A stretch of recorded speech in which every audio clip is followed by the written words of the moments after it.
So first of all, before you start your car, make sure that the gear is on the pack, indicated by the P. It's on the pack. Then gradually you turn the key, turn on the ignition first. Don't start, but you turn the first key,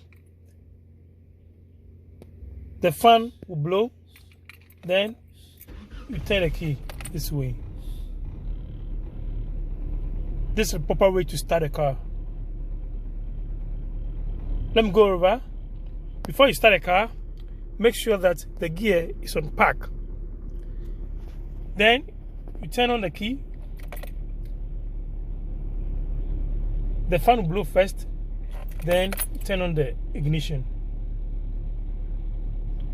This way you're not putting stress on the car, the engine of the car, and it will last longer for you. Thank you for watching.